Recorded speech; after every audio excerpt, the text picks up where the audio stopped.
It's a rainy day here in the land of Scots. We haven't had one of these for a while, hence the lack of bike builds on the channel this year. But with today being a particularly dull Pantone D3, D4, D4, I'm being an indoor human today. And one indoor I have. If you haven't seen my garage build series, then this might be a shock. Some of this is so fresh, it's not even been shown yet, so let me know if you see anything new. I'm really looking forward to using some decent tools for a change. Plus, this will be my first time using my dedicated custom ceiling mounted camera rig made by my friend Alex Shovlin, and I'm looking forward to this. I just hope the cute thief approves. I'll let him inspect the new setup, and if he turns and stretches, then that's a signal that he likes it.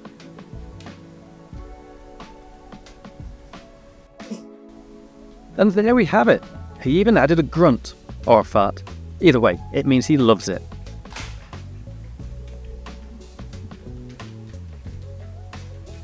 Putting his grammar aside, let's see what the cat dragged in. Bike stuff. Who'd have thought? It looks like he's been a busy boy, so it's time for his payment.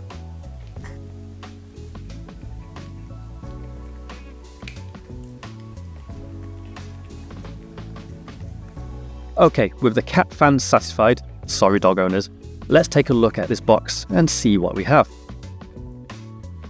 Well, this is a treat. A Meta VTT2 from around 2010, I think. This was a Canadian brand, I think, and was one of the last models they did. It's a unique frame in a couple of ways. Firstly, the way the front triangle is made. Rather than tubes, it has, well, I'm not really sure. It's kind of tubes, but it's also folded. I honestly have no idea how this is made. The other part I consider unique is the disc mount. This is a comp style frame with fairly modern geo, so it's extremely rare to see a disc mount on a bike like this. I can't seem to build normal bikes, so I think I should put this mount to the test. The rest of the frame is more straightforward, like this head tube. No tapers here, as it is an older frame, but I do like the hefty cutout for weight saving. There's a basic but chunky, hey, that sounds like me, threaded arse bracket and yoke. And if discs aren't your thing, well, you can breathe easy knowing there's also dedicated Magura 4-bolt mounts, although it loses some points for the lack of built-in brake booster. This frame's actually in great condition for a 13-year-old Charles frame, no dents or scrapes on the down tube, and only very light marks in the chainstays. These are often mangled from missed side hops. The only damage I can find is one bit on the chainstay yoke and another on the AB shell. The unique frame does pose a unique problem though. How do I clamp it?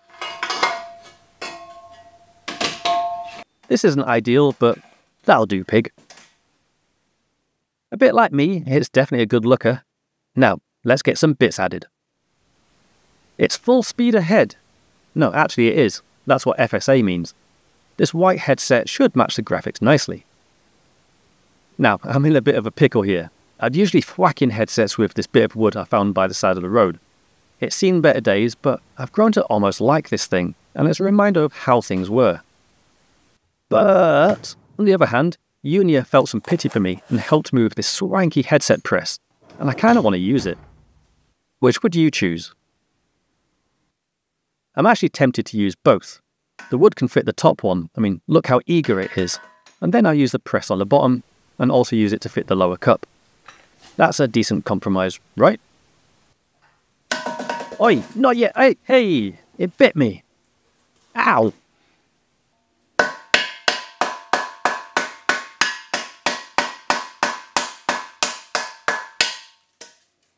Oh no! That was the headset that broke the thwacker's back. Sad times. Oh well, that answers my question on how I'll fit headsets from now on. And no, this wasn't staged, despite what Keith down the road says.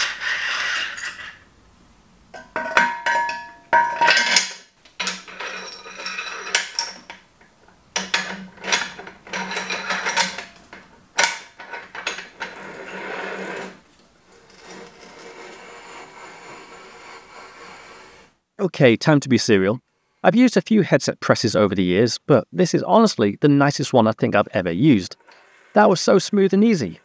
Even if my thwacker hadn't broken, I think I'd be retiring it anyway after feeling this one.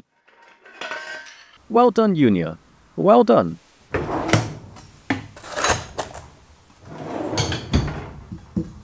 As is tradition, it's time for the cutlery.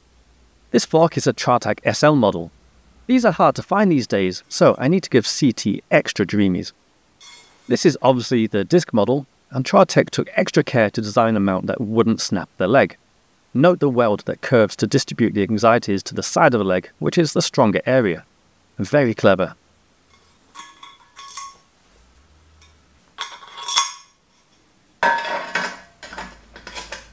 With the camera focus doing its own thing, it's a great moment to add a clever safety feature. A happy face means everything's okay, but a sad face means I've crashed and need assistance. I've applied for a patent, so contact me if you want to license this. Avada Kedavra! Now, if you're still alive, then feast your eyes upon my stem. This isn't your typical 45mm mountain bike affair. This is a lengthy 155mm clean trial stem. It has a neat built-in top cap and a hinged bar clamp. This frame does have a fairly long head tube and an external headset, so there isn't much steerer left. But fortunately, this stem uses a sloped design which reduces the clamp size, and it fits perfectly. If you're new to trials, you might wonder why such a chonker stem. Well, this bike has a very high BB, so a taller stem raises the front up to match. The length also helps stretch the bike out, making it feel nicer on both the front and the back wheel. Would this feel good down a trail? Heck no. But would it feel good down a trial? Yak hess. For something to hold on to, we have this, a Kruker's WAW Carbon Trials Bar. Weird names aside, these are quite cool. They're light, strong, and without body shaming, they have a unique shape. Trials bars have very little back sweep. I'm not too sure why, I'm a little out of the loop, but I think it's due to most comp riders running the bars tilted forward, and less sweep feels better? Please feel free to educate me in the comments. Now, unlike an over-strict private car park, this stem isn't the best at clamping, and with these bars being quite tall with lots of leverage, I'm going to use some carbon gripping paste to give it more bite.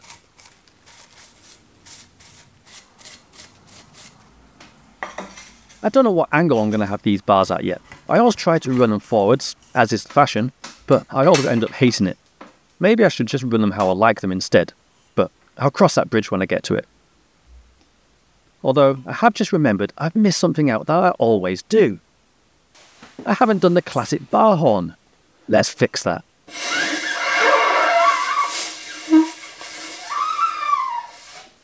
Oh, I am definitely out of practice.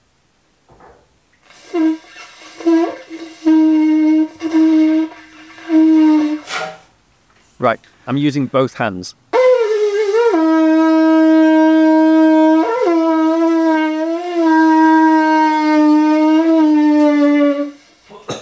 I can only apologise. Either I've lost the touch, or clamping the bar ruins the resonance. Not my finest moment. But moving on, let's add some alloys. Or should I say carbons. Because I'm going disc, I don't need a braking surface, so I can add some pimp factor with this light bicycle Recon carbon rim. Although this wheel looks familiar somehow. I'm sure I've seen this Entry 9 hub before too. Perhaps it's just deja vu. Moving on though, the front tyre is made by Schwalbe.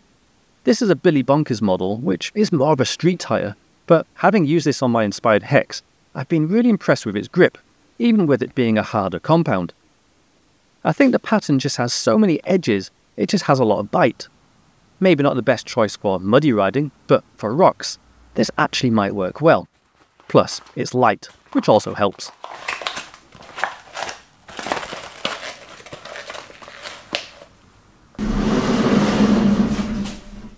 Okay, bear with me, I'm going to try something new. Man, you gotta love this Easy Fit technology. I'm lacking the Easy Fit air system, but I'm hoping I can get that installed soon. An air compressor is almost as good though. Wait for it, wait for it. Makes me jump every time. A spinning wheel needs to stop, so I'm gonna fit the brake rotor now. No prizes for any of you, ever, For guessing, I'm using Hayes brakes. For maximum power and weight be damned, I'm using a 203mm rotor up front. Also, by the way, how good is this camera angle? Definitely couldn't do this with my tripod.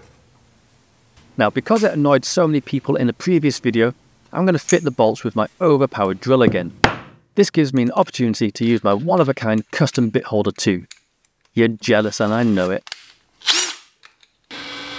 To be fair, I don't blame you all for calling me out when I snapped 2 bolts.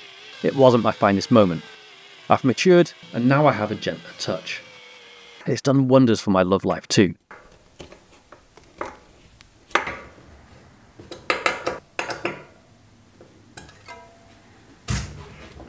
I successfully snapped 0 bolts, and while you ponder over that grammar, I'll do the happy dance.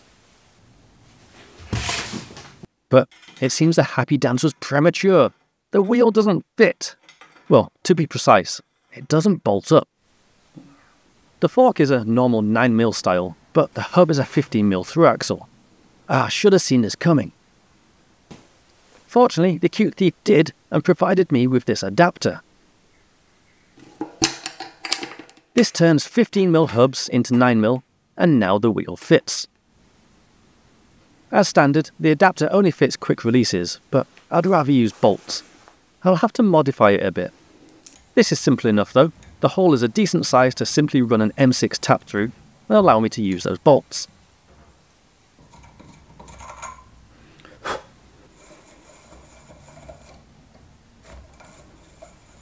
I only got these clamps today and they're already proving useful.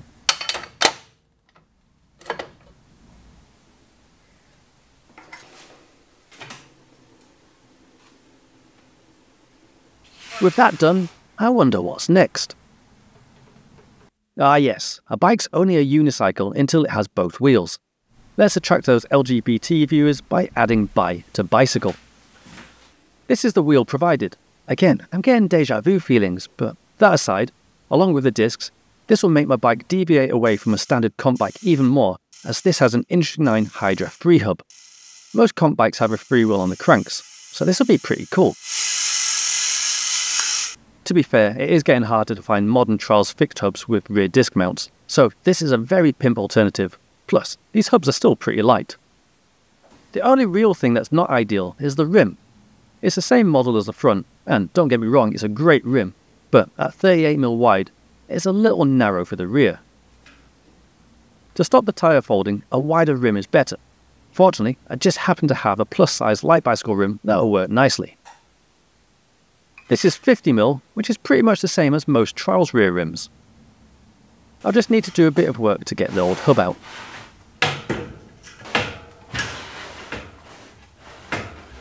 Bummer, wheels don't fit under the cabinets. Kinda frustrating, but I do have a solution.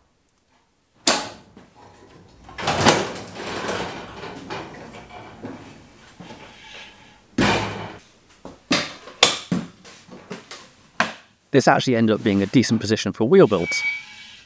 Plus, I get prime access to my wheel building drawer. How pimp is that? Now, this will take a while, so I'll be right back. I am a total idiot. I ordered these spokes from Tata Bikes, and as I'm trying to build a wheel, they're not even close to fitting. I rang them up and verbally abused them. I also mentioned the spokes were wrong. They did the calculations again on the phone, and it matched what they had sent me. Want to guess why they didn't fit? Correct, this is a 27.5-inch rim. After I facepalmed so hard I left an impression on the back of my head, I apologised and had to think of a new solution. I thought I had 2 of these rims, but I can only find one, and it was on the back of my Comp Hex. I'd rather not debuild that bike, but I don't have a choice. I'm going to have to pinch this rim from myself. This will also take a while, so again, be right back. That took bloody ages, that did. I'd previously used a cheap rim tape, and it left behind a bigger, stickier mess than an explosion at a PVA factory. It took me over an hour scrubbing away with my most powerful solvents to clear it up. I think I need to get some ventilation here though, as the gremlin in the corner keeps on dropping his unicorn. But at least the rim looks great, and adding new rim tape will be much nicer now. I'm now back on track, I can build the wheel. This will take a while, so I'll be right back. All done. Well, almost. The hub's a bit gummy, so let's give it some teeth. I got this 15-tooth alloy cog from my side hustle, AliExpress. It's lightweight and has a wide base and might snap and cause my death, so it ticks all the boxes. After my nightmare with the previous room tape mess, I use a decent one this time. I've actually really liked this Schwalbe stuff, and even the post office complimented it when I used it to seal up a box, and they know their tapes. Also sticking with Schwalbe for the rear tyre too. This is a hands damp in soft compound. I had one of these back in my Hex, and really liked it. It's not the softest compound they do, but that model only comes with the super downhill casing, which is pretty heavy and over-damped. This might be a harder compound, but it's still soft, and the super trail sidewalls save weight and has a lot more spring, which can be really handy. Anyone care to explain why my dad's shoes came off? Perhaps the Easy Fit air system I just this moment had installed blew my shoes off. Randomness aside, my tyre is fitted and inflated and looks so cool. Whoop, almost forgot this.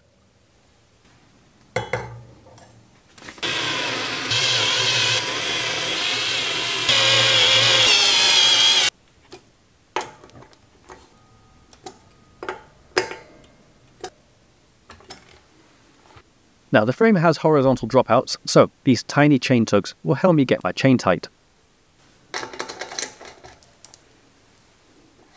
And yeah, those are some chunky titanium bolts.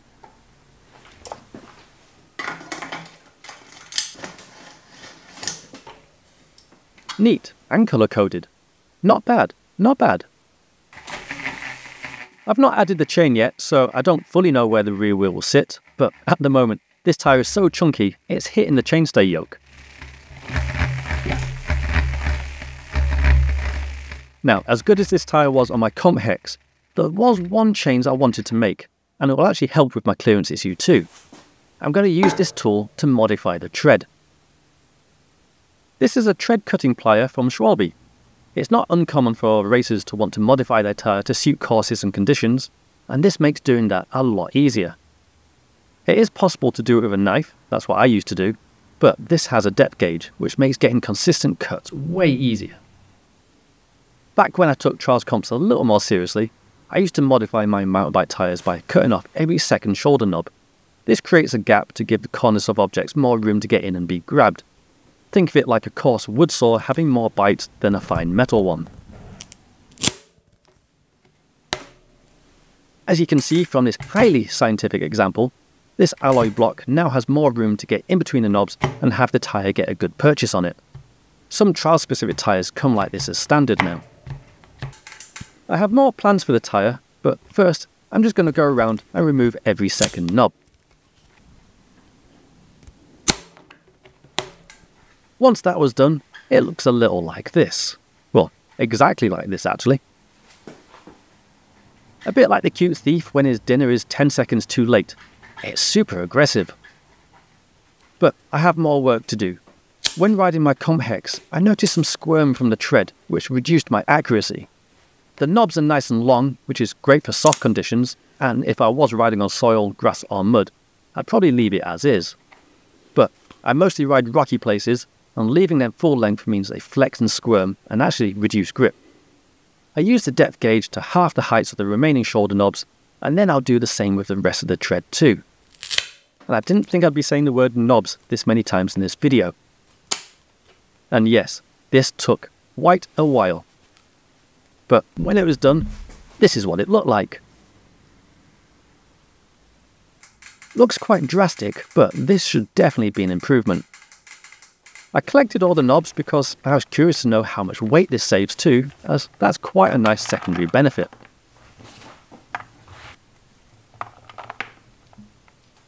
Sweet, so I saved 127 grams. That turns this already decent 920 gram tyre into a very respectable and competitive 793 gram one. Plus, it now fits a lot better.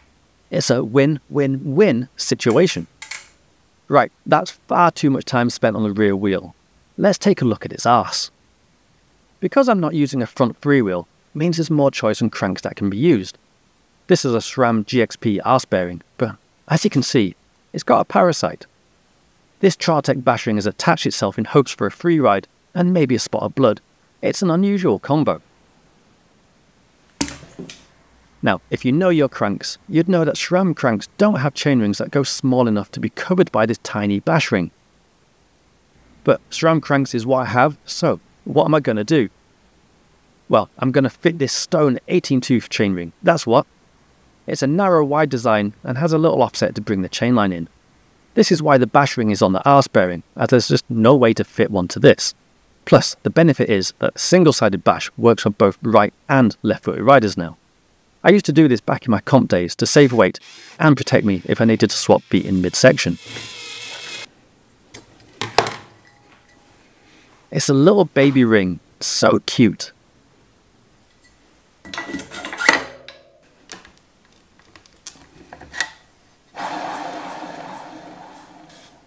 Other than the bearing sounding dry, I'm stoked with the setup. It looks so cool.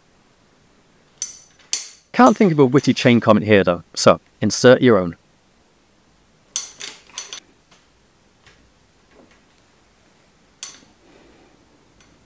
Now, every good video needs a bit of added tension.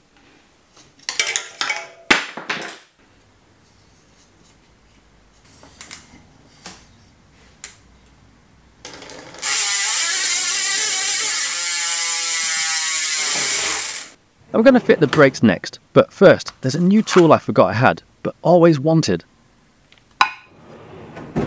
This is a Unior false pedal, and it lets me do drivetrain stuff without risking trapping my fingers. Love it already. Now, as mentioned before, I'm using Hayes brakes. I've used the A4 model for years now and still rate them as the best brake I've ever tried. I yak on about these all the time, but the light lever action really is something you need to experience. But no matter how good the brakes are, if I use a bad adapter, I risk snapping it and ruining my day. This one was kindly donated to me by Charlie at Tighty Bikes and is suitably chunky.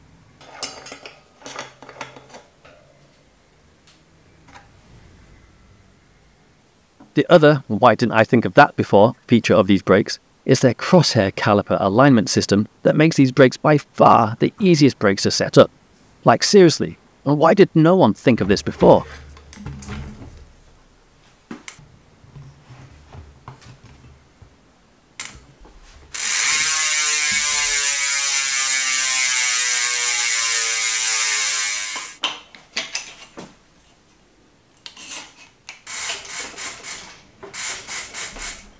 Yeah, forgot about this. Hayes actually did these custom for me with my autograph on them. I must be some kind of deal. Thanks, Hayes. Phase. It's a new brake, so the hose is a bit long. Let's do something about that. This was also a great opportunity for me to use my new insert tool. No more bashing them in with whatever I have lying around. Where has this been all my life?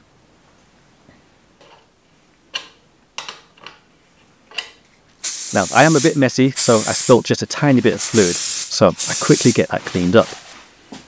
But despite that small loss, the brake still feels perfect. No bleeding necessary from either of us.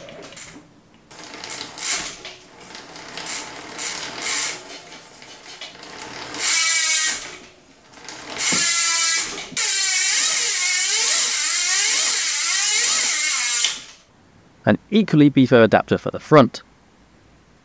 And an equally easy setup.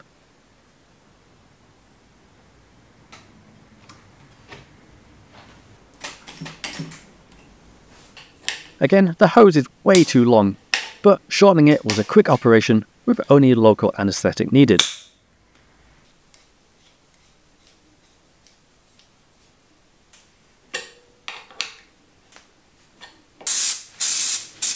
So easy, it's actually fun. Right, almost done. Next up, I swapped a fake pedal for the real thing. And they don't come much more real than these pinned CS2 models. As you can tell from the dirt, these are from one of my other bikes. There was some temptation to use caged trials pedals, but I figured I actually want to use something good instead. Now, these are chunky, but they're strong as hell, and the titanium axle helps keep the weight down. The main feature for me though is the grip. They have an awesome concave and some custom pins which not only grip shoes like leeches, but they also grip your shins too, as I found out a couple of times before.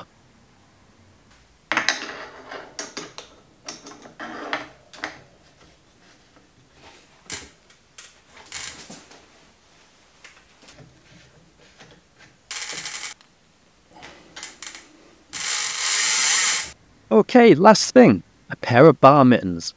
These are some Danny McCaskill grips. Nothing like helping to pay for his wages, I guess. But they're cool for a bike like this, as they're nice and thin and won't slide off like I've had happen at rainy comps before.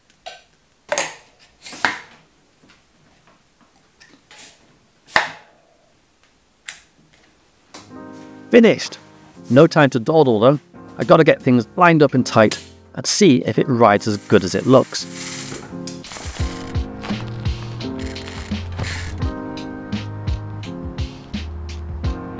Right, well, straight away, it's one of the most stable bikes on the rear wheel I've ridden for a while. This has a plus 55mm BB rise, so that was to be expected really.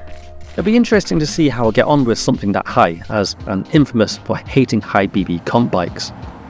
But on the plus side, having discs means I still get a nice quiet bike that can be modulated. So manuals and stoppies are easier than on the same bike with rim brakes.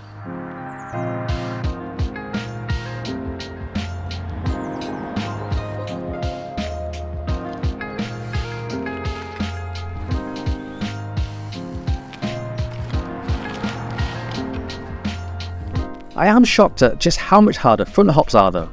There's so much more weight on the arms, it feels like I'm doing push-up jumps. Also, the long 1095 wheelbase will take some getting used to. I also feel jumping up still feels so much harder on a high bottom bracket bike. I barely made it up this ledge because my rear wheel is lower compared with where my feet are on a lower bottom bracket bike, so effectively I feel like I have to jump higher. But it works for all the comp folk, so it's definitely me that's the issue, not the bike. I guess I'm just an old school kind of guy used to old school kind of bikes. I do like the rear wheel control though.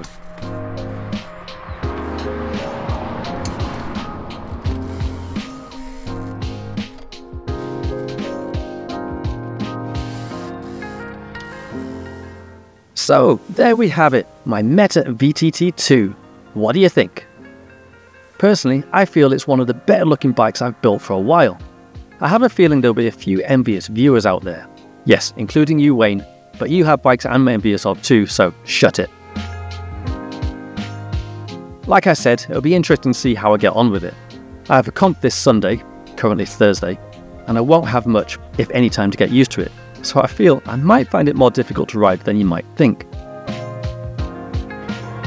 But one thing I can't blame is the bike itself.